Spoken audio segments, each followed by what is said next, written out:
नमस्कार दोस्तों। तो फाइनली उत्तराखंड गवर्नमेंट ने पास कर दिया है यूसीसी यानी यूनिफॉर्म सिविल कोड, जो उत्तराखंड को भारत का पहला ऐसा राज्य बना चुका है जिसने यूसीसी बिल को असेंबली में टेबल करके पास करवाया है।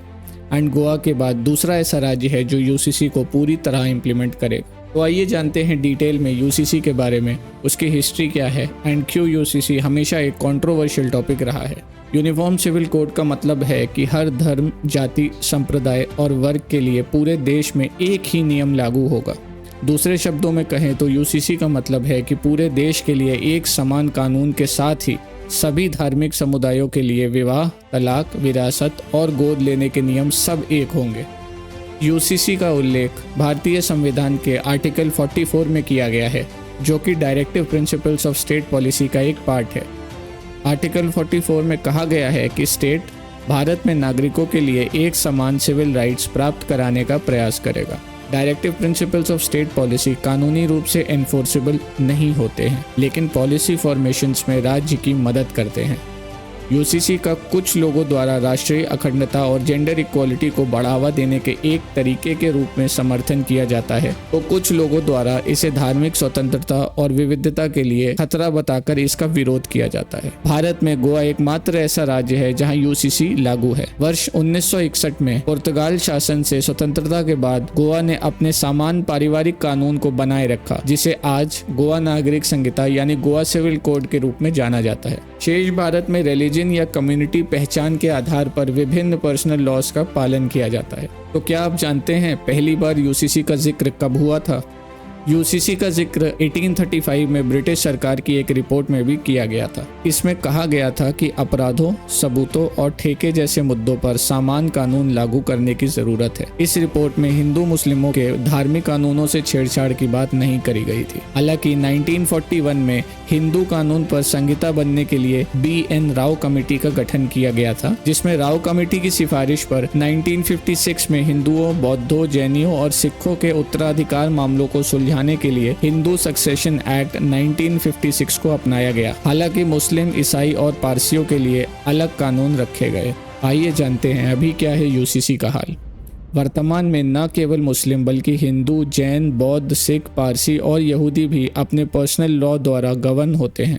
संशोधित हिंदू पर्सनल लॉ में भी कुछ पारंपरिक प्रथाएं शामिल हैं और अंतर तब उत्पन्न होते हैं जब हिंदू और मुस्लिम स्पेशल मैरिज एक्ट के तहत विवाह करते हैं, जहां हिंदू अब भी हिंदू पर्सनल लॉ द्वारा शासित होते रहते हैं, लेकिन मुस्लिम्स नहीं। हालांकि भारत जैसी डाइवर्सिफाइड कंट्री में इसको लागू करना इतना आसान नहीं है। देश का संविधान सभी को अपने अपने धर्म के मुताबिक जीने की पूरी आज़ादी देता है। यही नहीं, संविधान के आर्टिकल 25 में कहा गया है कि कोई भी अपने हिसाब से धर्म मानने और उसके प्रचार की स्वतंत्रता रखता है।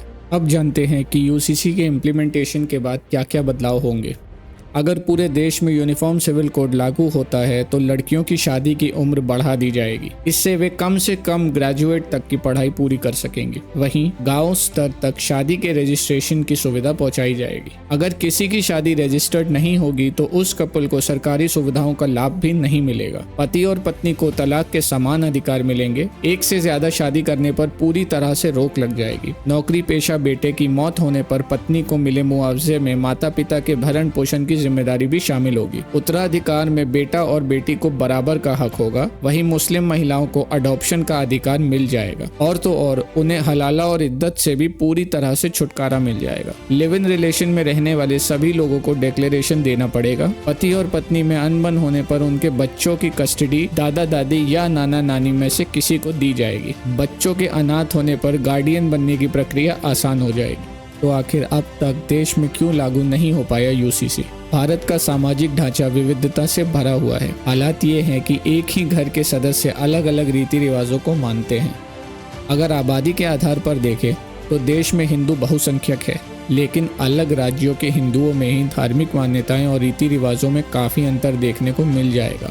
इसी तरह मुसलमानों में शिया, सुन्नी, वहावी अहमदिया समाज में रीति रिवाज और नियम अलग हैं। ईसाइयों के भी अलग धार्मिक कानून है। वहीं किसी समुदाय में पुरुष कई शादी कर सकते हैं, कहीं विवाहित महिला को पिता की संपत्ति में हिस्सा नहीं मिल सकता, तो कहीं बेटियों को भी संपत्ति में बराबर का अधिकार दिया जाता है। सामान्य नागरिक संहिता लागू होते ही ये सभी नियम खत्म हो जाएंगे। हालांकि संविधान में नागालैंड, मेघालय और मिजोरम के स्थानीय रीति रिवाजों को मान्यता व सुरक्षा देने की बात कही गई है। करंट गवर्नमेंट ने अपने 2014 और 2019 के मैनिफेस्टो में यूसीसी का वादा किया था। मुस्लिम पर्सनल लॉ बोर्ड का ये मानना है कि ये मुसलमानों पर हिंदू धर्म थोपने जैसा है। अगर इसे लागू कर दिया जाए तो मुसलमान को 3 शादियों का अधिकार नहीं रहेगा। शरीयत के हिसाब से जायदाद का बंटवारा भी नहीं हो पाएगा। ट्रिपल तलाक से जुड़े 1985 के चर्चित शाहबानो मामले में सुप्रीम कोर्ट ने कहा था कि आर्टिकल 44 एक मृत पत्र यानी डेड लेटर जैसा हो गया है। साथ ही कोर्ट ने देश में समान नागरिक संहिता लागू करने की जरूरत पर जोर दिया था। सर्वोच्च न्यायालय ने कहा था यूसीसी नेशनल इंटेग्रिटी के लिए बहुत जरूरी है एंड इसे जल्द से जल्द इम्प्लीमेंट करना चाहिए। बहुविवाह से जुड़े सरला मुद्दल बनाम भारत संघ मामले में सुप्रीम कोर्ट ने कहा था कि पंडित जवाहरलाल नेहरू ने 1954 में संसद में समान नागरिक संहिता की बजाय हिंदू कोड बिल पेश किया था। इस दौरान उन्होंने बचाव करते हुए कहा था कि यूसीसी को आगे बढ़ाने की कोशिश करने का यह सही समय नहीं है। गोवा के लोगों से जुड़े 2019 के उत्तराधिकार मामले में सुप्रीम कोर्ट ने कहा था कि directive principles of state policy के पार्ट 4 ऑफ आर्टिकल 44 में कॉन्स्टिट्यूशन के फाउंडर ने अपेक्षा की थी गवर्नमेंट भारत के सभी क्षेत्रों में नागरिकों के लिए समान नागरिक संहिता लागू करने की कोशिश करेगी, लेकिन आज तक इस पर कोई कदम नहीं उठाया गया था। दुनिया के किन देशों में लागू है यूसीसी? दुनिया के कई देशों में यूसीसी लागू है। इनमें हमारे पड़ोसी देश पाकिस्तान और बांग्लादेश भी शामिल है। इन दोनों देशों में सभी धर्म और संप्रदाय के लिए शरिया पर आधारित एक समान कानून लागू है।